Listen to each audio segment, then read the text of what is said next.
Researchers propose that these changes in gene expression, the purpose for them is to allow for short-term adaptations that make it more likely for the second generation or the generation that comes after to have a greater likelihood of survival.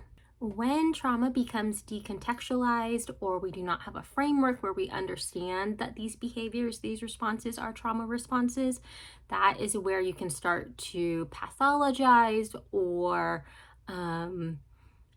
judge certain behaviors and really feel that they make no sense.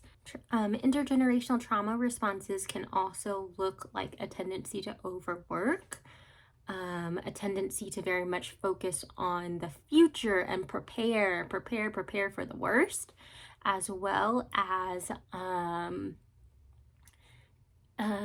some responses, they may not look as direct as linear, and so they can look like, as well as struggles with interpersonal relationships, attachment, and a need to seek approval from others. These are all different trauma responses that can be inherited, that can be intergenerational trauma responses. So sometimes the trauma responses can change from generation to generation in terms of how they manifest themselves. However, the original root to some of these issues, they are trauma. And if you do not explore things from this lens, things can get very confusing and you won't necessarily have a pathway for healing. Disconnection is at the heart of all human suffering.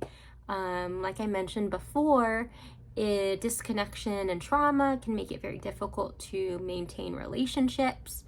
And what we often see is that this intergenerational trauma, it can really manifest in intergenerational conflict. So a lot of confusion and misunderstanding between us and our parents.